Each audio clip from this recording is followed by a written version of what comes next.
American foreign policy has been for decades to deprive Iran of the ability to have a nuclear weapon. That has driven every administration for as long as I can even remember.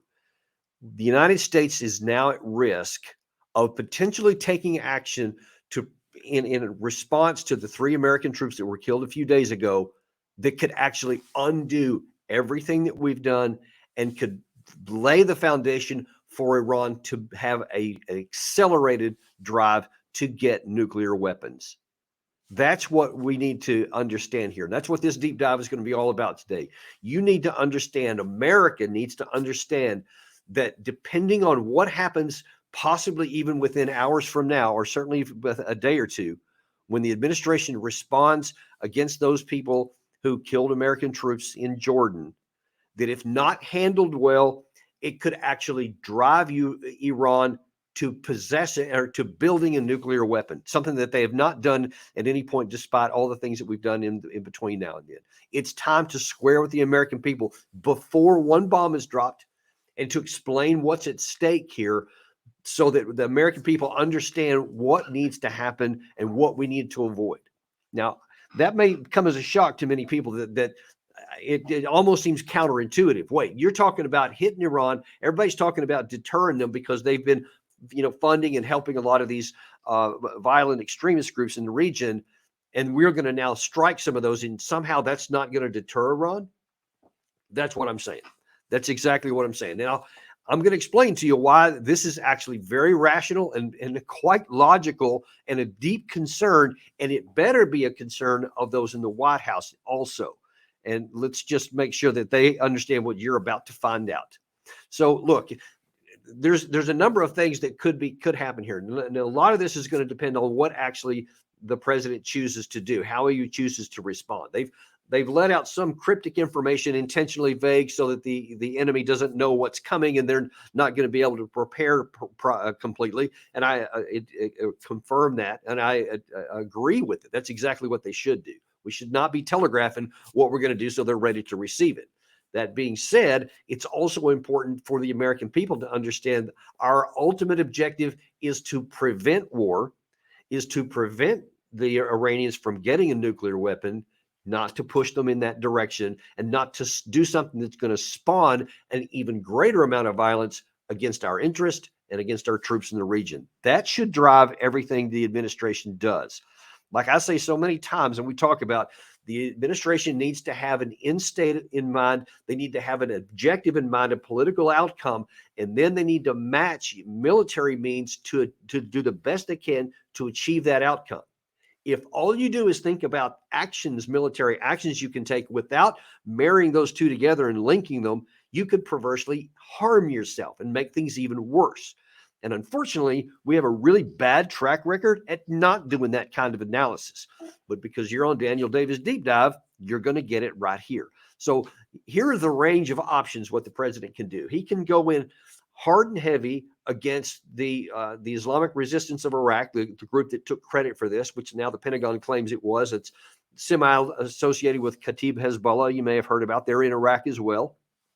These groups are all funded by Iran. They're ultimately trained by Iran. They get a lot of their equipment from Iran, but they are not controlled by Iran. And the Pentagon has been honest about that and admitted to, even Iran itself says, yes, we do fund them, but we don't have operational control over them. They're not like an extension of us. And I think that there's a lot of evidence to suggest that that's probably accurate. They do have significant influence over them, but they don't have control over them. So Constitution and the 1973 War Powers Acts does give the president authorization when American forces have been attacked to respond and to defend them. So he does have that capacity to the people that did it directly. And we're talking about Kataib Hezbollah or the Islamic resistance of Iraq. Those people he can go after. So he's probably going to go after them pretty hard and pretty heavy. Now, here's where it starts to get fuzzy.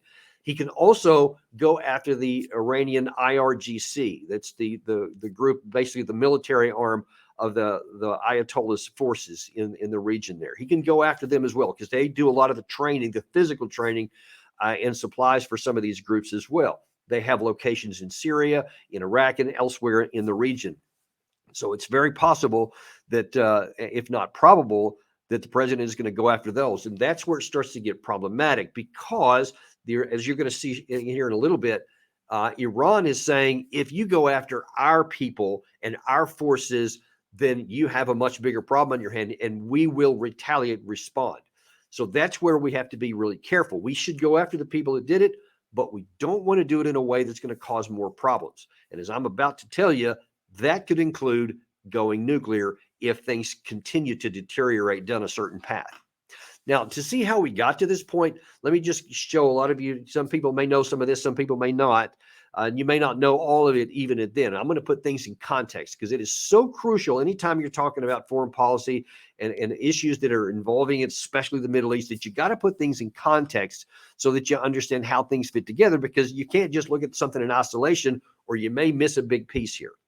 This basic part of the story here we'll start in 2015, because that's the year that Obama signed the deal with the Iranians after a couple of years of negotiations for the JPCOA, the joint. I actually forget what it stands for at the moment, but it's the Iran nuclear deal. Everyone's familiar with that, and it had a number of provisions in it. And here's what Obama said when he announced that. Today, after 2 years of negotiations, the United States, together with our international partners, has achieved something that decades of animosity has not: a comprehensive long-term deal with Iran that will prevent it from obtaining a nuclear weapon. Now, there were a number of things that provision called for. For example, it required Iran to withdraw about 25,000 pounds of enriched uranium at various different thresholds. It required them to get rid of 14,000 centrifuges, so that they had, I think, only 6,000 remaining at the time. And it prevented them from enriching anything above 3.67%, which is basically things that are useful for creating energy and doing other kinds of research on those. So that were some of the limitations. It also put IAEA inspectors, international inspectors throughout the country in all their facilities to try and make sure that they weren't doing anything that they weren't supposed to, that they were abiding by the agreement. And in response, the United States was supposed to do a number of things, which, by the way, we almost did none of, but that's a separate issue. We'll talk at another time. Of course, it's a big issue to the Iranians, but nevertheless, they actually did most of these things. So at the time that deal was put into place, it significantly reduced the chance that the Iranians would be able to make a nuclear bomb. According to the U.S. sources, prior to that deal going in, Iran could build a nuclear bomb between 2 and 3 months if they ever made the decision to do so. Once the JCPOA went into effect, the U.S. recognized that the chances of that were somewhere around a year. So it had pushed back that from the time they made a decision, it would take them about a year to be able to build a bomb. Now, when President Trump was elected in 2016, he decided that it was a bad deal. And there were definitely some limitations on it. There was some issues about, how thorough were the investigations? How thorough were the inspectors? Could they really see everything? Could Iran hide some things? Lots of questions I had. Some of them legitimate questions. There were some weaknesses in the process, but there was no question that there was some major accomplishments and a definite, significant curtailment of what Iran could do, because there were independent viewers in there. There was cameras, there was independent inspectors who had lots of very sophisticated equipment, which proved to be functioning quite well. Nevertheless, when Trump came in, he didn't like it, and a lot of his supporters, didn't like Iran at all and wanted to undo that. So in May of 2018, his then Secretary of State Pompeo announced this. 2 weeks ago, President Trump terminated the United States participation in the Joint Comprehensive Plan of Action, more commonly known as the Iran nuclear deal. President Trump withdrew from the deal for a simple reason. It failed to guarantee the safety of the American people from the risk created by the leaders of the Islamic Republic of Iran.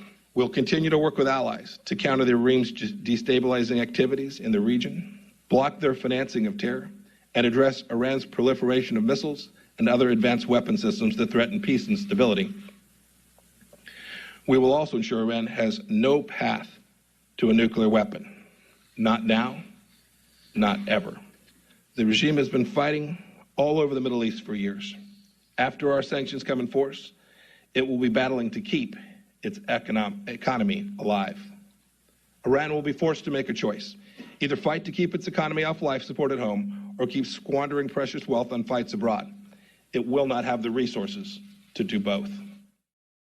So Pompeo was very cocky and very self-assured when he told the American people that now then, whatever flaws the JCPOA may have had, they're going to make it even better. Trump would subsequently go on to say he's going to negotiate a better deal that it talks about the missile systems and several other things and get something better for America. Well, it turned out that he didn't. They never made another negotiation. There was never any other agreement made. And of course, why would Iran, from their perspective, do that when all that was created and negotiated over years by this predecessor was then undone in a day on his terms? Why would they think that anyone would follow the one after that? So, of course, they never did. They never negotiated another one. What happened as a result of that? Now, before I show you what happened, let's reiterate what Pompeo very confidently claimed would result in getting out of the JCPOA. He said that there would be no path to nuclear weapons, not now, not ever. He said it would curtail their missile capacity. He said that they will not have the resources. He said they've been doing all these nefarious things throughout the Middle East. Well, now they wouldn't be able to do them. He said because of all these sanctions that we were going to put in place on them, they would now strangle their economy and they wouldn't be able to do any of these things. How did that work out? Let's take a look at this. Christiane Amanpour interviewed a regional expert on the 5-year anniversary of Trump's withdrawal. Let's see how that turned out. What exactly did maximum pressure achieve?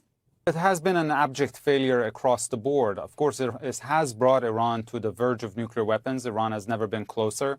And it has also rendered Iran much more aggressive in the region. In 2019, you remember the hot summer of that year when Iran started attacking shipping lanes and tankers and energy infrastructure, including in Saudi Arabia.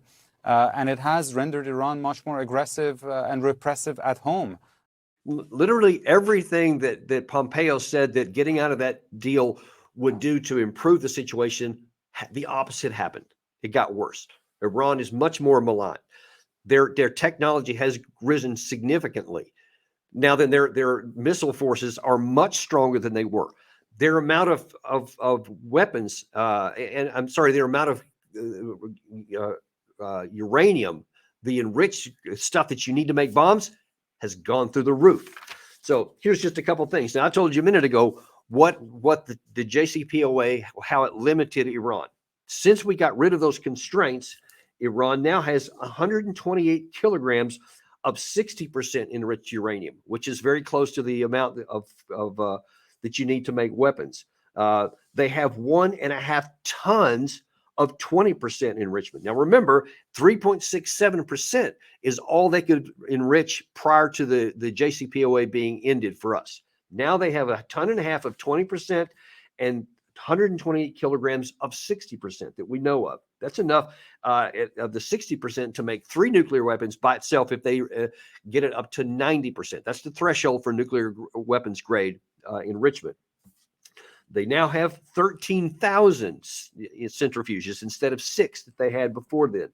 And there has been recent reporting that 83%, that some of the material has been enriched to 83%. That is almost right at weapons grade, which obviously means that they can do it at any time forward. And now that has probably what was behind then Chairman of the Joint Chiefs of Staff, General Milley, about a year ago, went before Congress and said that even though during the JCPOA, actually, let me show you one thing before that. The Director of National Intelligence in 2018 put out a piece of an intelligence assessment that did include something about the Iranian regime. And in terms of how far it would take them to get a bomb, they said Iran's implementation of the JCPOA has extended the amount of time Iran would need to produce enough fissile material for a nuclear weapon from a few months to about a year. That's what it was then. Now then, after we got out of that deal, because that was about 2 months before Pompeo's announcement you saw a second ago. Now then, in 2023, in March of 2023, here's what the chairman of Joint Chiefs of Staff said now is the case. Iran threatens to push the Middle East into regional instability by continuing its support to terrorists and proxy forces. Also, Iran is taking actions to improve its capabilities to produce a nuclear weapon, should it make the decision to do so, while continuing to build its missile forces.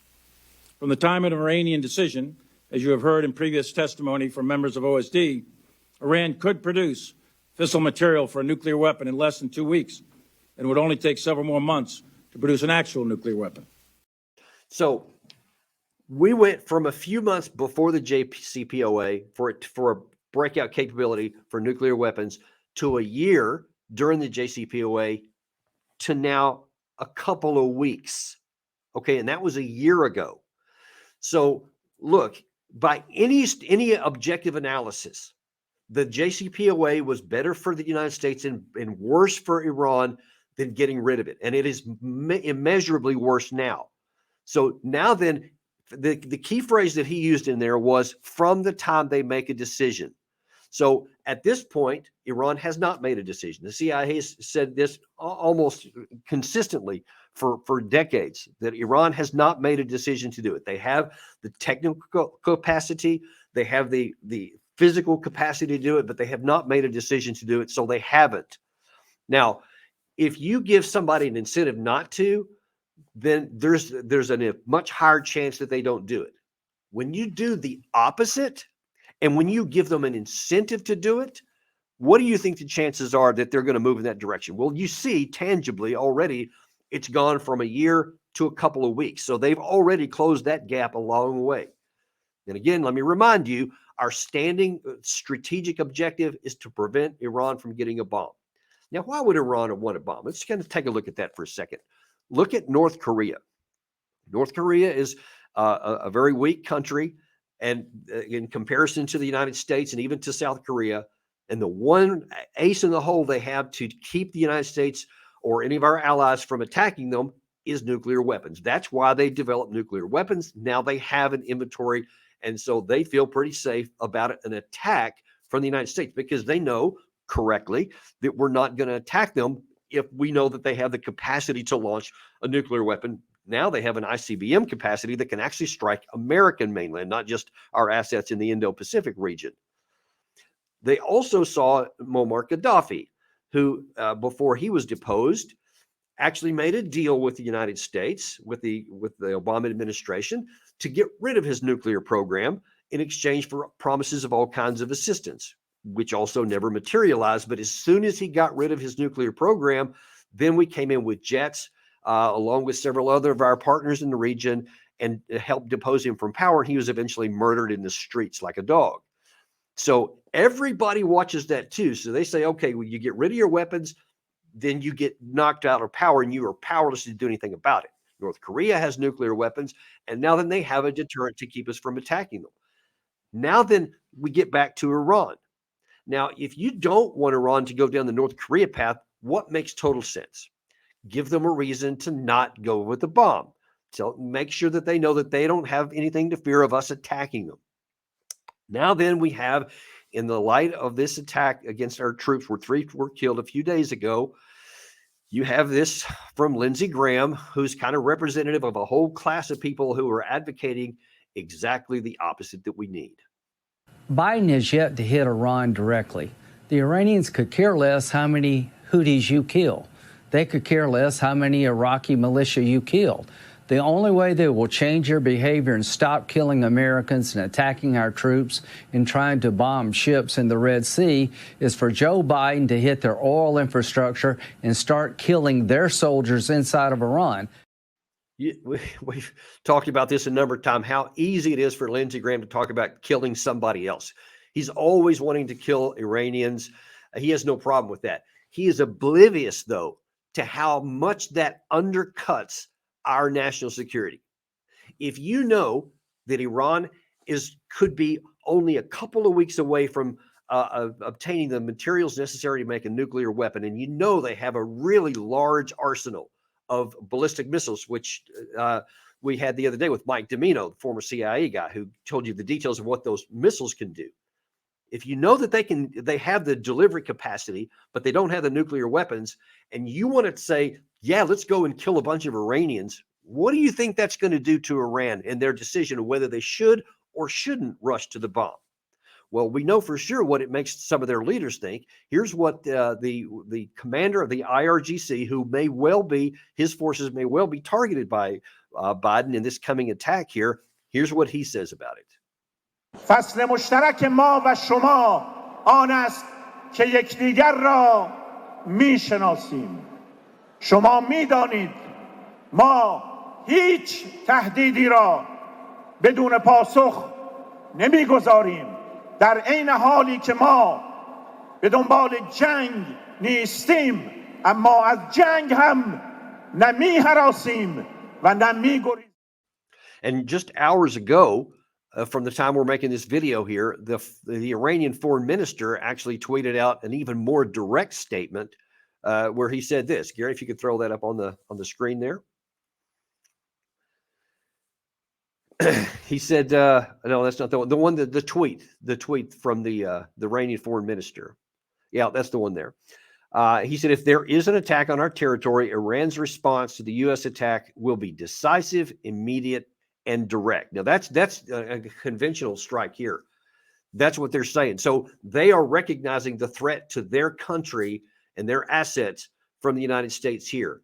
Now, again, going back to the North Korea example, they know that the one ace in the hole they have to prevent us from doing anything conventionally in their country is to have that nuclear weapons. Now, you attack the conventional capacity of Iran, they probably will respond. Now, anybody who thinks that Iran is just bluffing and they're just saying this has not been paying attention lately at all, because you've seen in just the last couple of weeks, Iran has launched attacks into Iraq. They have violated their sovereignty because there was some targets there that they thought that threatened them. They went after them because they suffered a terrorist attack just a few weeks ago. They've attacked targets in Syria, their ally. They didn't care. They went after the targets there. They went after Pakistan. They fired against targets in Pakistan also because they felt that their national security was threatened by assets in there. So they went after them. Now, if America kills Iranian troops, what possible motivation does anyone think that they're going to have to back down? That's what, like Jack Keane, that's what Lindsey Graham, General Kellogg, half a dozen congressmen I've been hearing. All they want to talk about is let's go hit Iran, let's hit Iran, let's hit Iran, as though there won't be a response. And that is just absurd to suggest that when you see graphic evidence that Iran does hit back.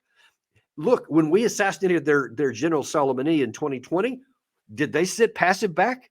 Hell no. They launched a barrage of highly effective ballistic missiles that had pinpoint accuracy that blew the hell out of our base, that wounded 100 Americans. And as we have shown you on some previous episodes here in a report that was done by 60 Minutes about a year later, it was only a miracle that there weren't a lot of troops killed. Pure luck is the way one of the majors pointed it out there.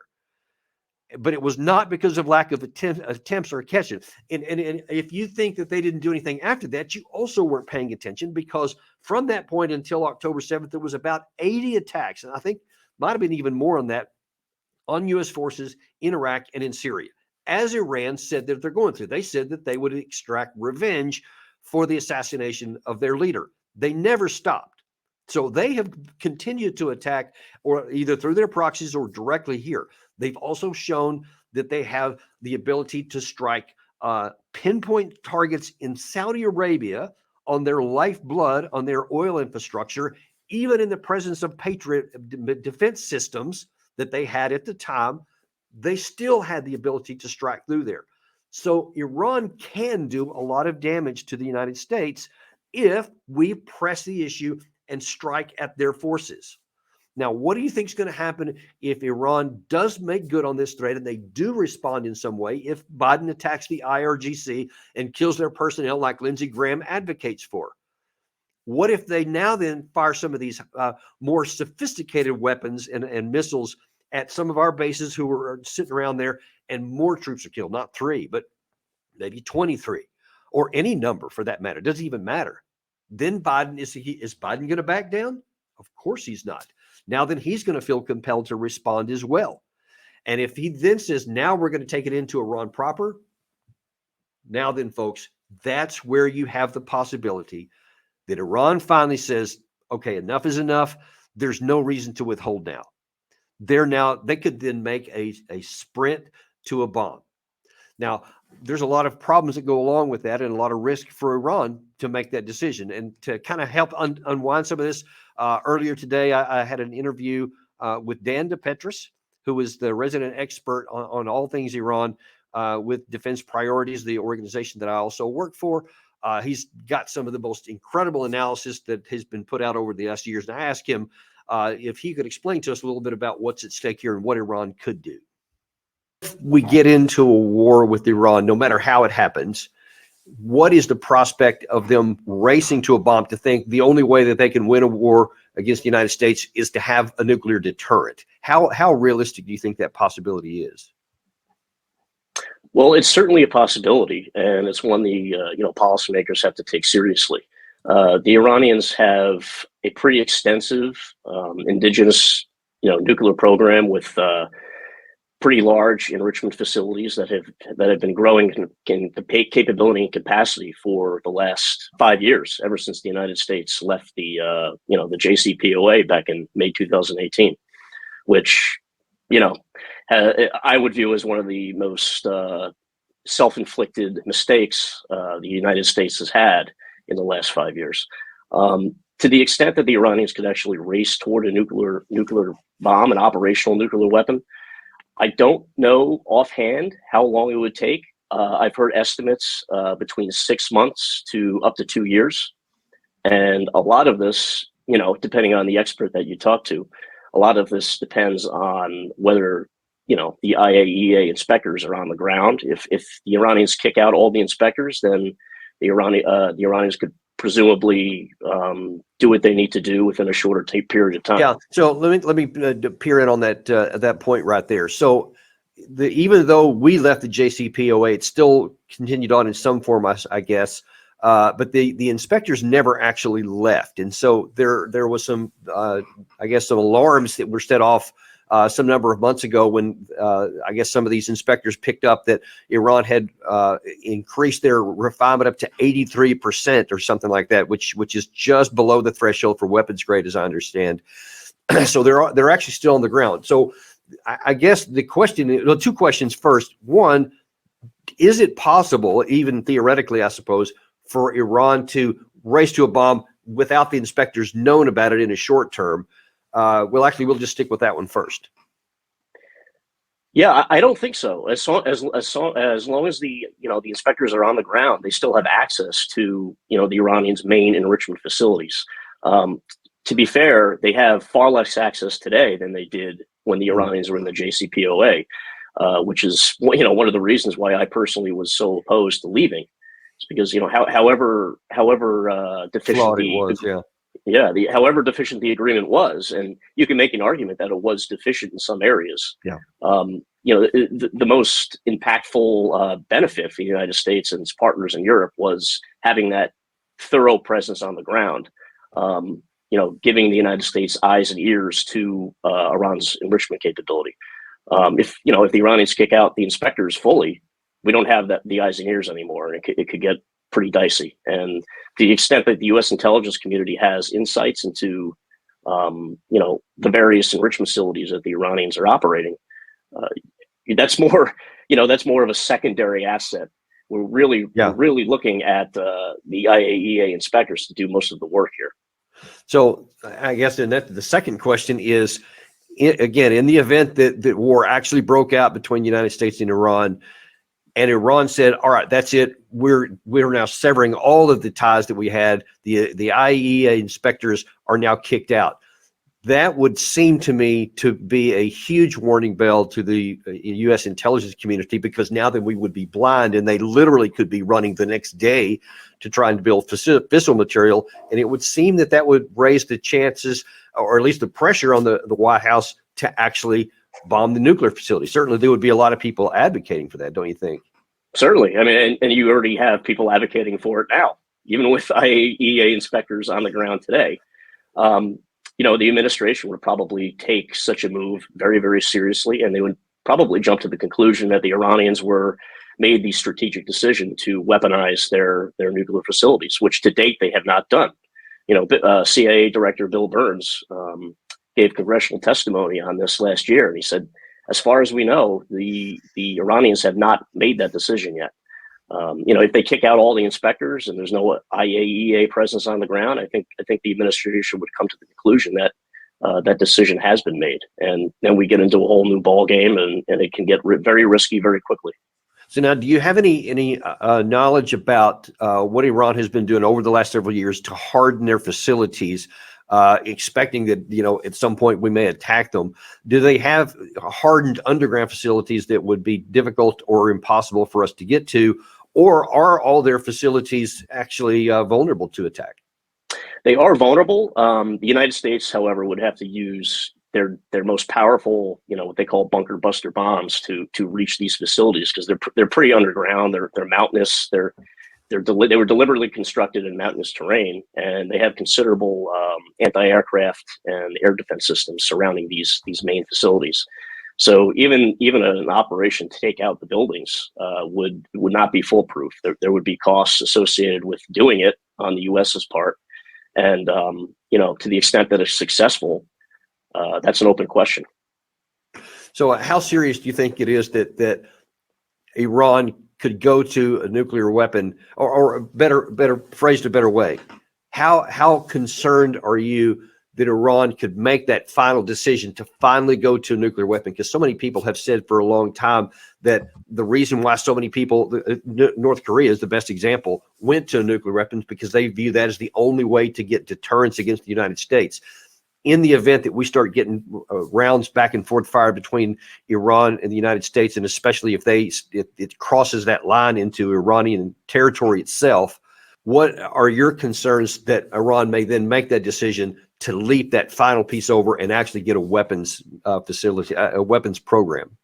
I still think right now it's a low probability scenario, but as you say, if we got into a shooting war with the Iranians, I think they would probably make the same conclusion as the North Koreans did back in the early 2000s, which is, an operational nuclear weapon is the best way to enhance our security and to preserve it, and to make sure that superior adversaries, the United States foremost among them, is deterred from launching a regime change operation.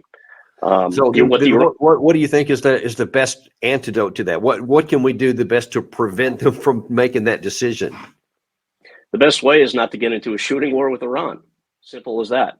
And if we get into a full-blown area of hostilities with the Iranians, they will make that decision. And to the extent that they make it, how quickly they will make it, that's open for debate. But I don't think any seasoned Iran expert can be comfortable sitting here and telling you that the Iranians would not at least consider something like that. The best way to avoid that situation is to not get into a war with Iran, which would be, balance sheet costs would be far outweigh the benefits of that. And now, real quick, to the extent that you're aware, on the conventional side, let's say that Iran did make that decision, and then the Biden administration immediately went in there and took out all these facilities, which would then basically just unleash full-scale war between them. How long could Iran sustain a war against the United States, or could we bring them to? Could this be like a 100-hour war of Desert Storm, or the about 1 month that we took out Iran in 2003, Iraq in 2003? Well, to the extent that Iran's conventional capabilities are not good. Regionally, their air force is antiquated. Their navy can't project power past the Persian Gulf. They haven't fought a land war since the 1980s when they went up against Saddam, and that was a draw. They lost hundreds of thousands of people, and basically it ended with an armistice.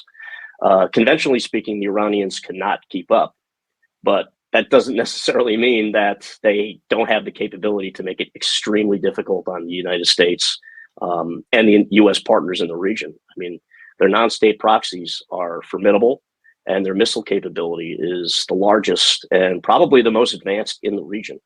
So it's not a cakewalk. And people who say it will be a cakewalk, quite frankly, don't know what they're talking about or haven't studied the issue more than 5 minutes. I could not agree with that last part, especially. The best way to avoid this outcome, don't get into a shooting war with Iran. And it is not going to be a cakewalk, no matter what anybody thinks. And that last part, let that sink in. He said there too, because that's what Mike Domino said on our show yesterday or day before, is that Iran has the most sophisticated ballistic missile program in the region. Look, this is not Syria. This is not Iraq. So Obama, President Trump, and President Biden have all launched missiles into Syria at various times to look tough or whatever they claimed it was for. And Syria couldn't do anything about it. So they attacked directly into Syria. Obviously, we're still, our troops are without any authorization occupying a part of Syria to this day. They can't do anything to kick us out. Iran is not Syria. Iran is not Iraq. They have the ability to project power out here, and they have the ability to harm us. And yes, what Dan said is correct. Their Air Force is antiquated. They basically have nothing but speedboats for a Navy, so they can't compete with us on there. But those speedboats can do some harm. They can shut down the Strait of Hormuz. They can mine it. They can do a lot of harm in there. Those ballistic missiles can cause significant damage on our forces on a conventional level. So they have ways that they can really hurt us in ways that no other country has for a long, long time. And if this gets into a complete shooting war, if this starts getting back and forth and we go in heavy, folks, I'm telling you, it would be almost irrational for Iran not to pursue a nuclear weapons program and try to do a crash weapons program. I mean, it would almost be irrational for them to have the capacity and not use it and allow themselves to be beaten and just pummeled on a conventional level. Don't put them in a position to find out. The president of the United States must be very sharply focused on what's at stake here. His objective is to avenge our troops and to destroy those people that actually pull the trigger, that actually launch those drones, that had anything to do with the preparation of it and the conduct of that mission. They do need to be taken out. But concurrent with that, he also needs to protect the rest of our troops there. And as I have been saying for months and for years, those troops, all the rest of those troops on the ground are nothing but points of vulnerability that can get us sucked into a war if more of them get killed. Why not get them out of there? Just reposition them. You don't have to take them out of the Middle East. Just get like all of these red dots you see on the map in there, consolidate them at some of the more defensible air bases that we have, where we have lots of really good anti-aircraft systems, and then just limit the amount of places where we can even be vulnerable so that they can't even get to us. That's what we should be doing. Then you don't have to worry as much about what Iran's going to do, because you can keep them contained, because they don't have the ability to project power outside of their borders beyond what they can shoot missiles at. And they're not going to attack missiles. They're not going to use some of these missiles here to just attack on an offense, U.S. or its allies here, because they know they'll receive it back. They have these missiles as a deterrent to defend themselves. They're not going on the offense. And look, even in the context of this fight right here, all of this stuff has blown up since the middle of October. What happened in October, folks? What's going on in the Middle East right now that has so many people up in arms? What are the Houthis doing down in the Red Sea? What are the Kataib Hezbollah doing against our troops in the Middle East? They all are doing the same thing. They're fighting on behalf of the Palestinian people because they don't like what Israel's doing, and they don't like the fact that we're supporting Israel. You can't talk about these things without talking about the elephant in the room. That's what's driving all of this stuff. So you got to deal with all of it. But the first thing we need to do, get those troops out of the harm's way so that they're no longer a point of vulnerability, so that we don't get drawn into a war, or we don't start this, escalation situation where we hit Iran and then they hit some of the back, and then we have to hit them back harder, and all of a sudden you're in a war. There is nothing that's in the Middle East, folks, that is worth the death of one American. We've already lost 3. We don't need to lose a single another American troop. There is nothing that's going on there that's worth the death of one American. Let's stop that. Let's get the troops out of there. But as much as I'm adamant about that, and probably for obvious reasons, since I used to be in the military and I have deployed into combat zones. The bigger issue for the nation, we dare not get drawn into a war that could then push Iran. They could make that fateful decision that they have thus far not chosen and actually seek to have a nuclear weapon. And let me tell you one thing, if there's any doubt in your mind, if Iran does this and one day all of a sudden out of nowhere there's a nuclear blast at an underground facility, or God forbid there be one in the open air somewhere in the middle of Iran, the world as you know it will radically change forever. Security dynamics will just change out. You can't imagine the ripple effects this would have. Because now then Saudi Arabia is not going to sit there passively. They're going to develop their own nuclear weapon for their own deterrence. Others in the region will probably also follow suit. And you could have an escalation that no one can control. And America won't be able to tell Saudi Arabia not to do it then. The minute that you see a nuclear detonation of a test of any sort by Iran, everything changes. And now all of a sudden, we lose the capacity to launch missiles into there or risk a nuclear weapon coming out against us or our allies. It changes everything. We should never get into a position where that's even possible. So let's get our troops out of there. Let's do everything we can to end the Israeli-Hamas war, because that's not in our interest either. Everything is focused on doing what makes sense, what's logical. What we're doing so far is not logical. It does not make sense. It does not keep us safer. It raises our vulnerability, and it increases the risk that one day we push Iran into a nuclear weapons program that otherwise they may never choose. That's what's at stake here. So before President Biden launches one missile or one rocket against anybody, has anything to do with Iran, that needs to be carefully weighed, and the American people deserve to have this talk to him. He should talk to the American people before he does any of this to make sure that he tells everybody what's at stake here. What I don't want him to do is just to not even think about these things and just take some action and hope it works out all right. It's never worked out very well for us, and this could be catastrophically wrong. I pray to God that day never comes. Thank you very much for watching today. This is your deep dive. We're going to remain unintimidated and uncompromised in giving you all the information that you need. Nobody else is telling you. I've not heard anyone else warn about the possibility of this strike possibly leading to Iran making a decision to make a nuclear weapon. And that is not an isolated fringe possibility here, as I've just laid out to you. It's rational for them if things continue to escalate up the ladder. That's on the rung somewhere. Let's don't find out where that is. Thank you very much. Like and subscribe to this, and we'll see you on the next episode of Daniel Davis Deep Dive.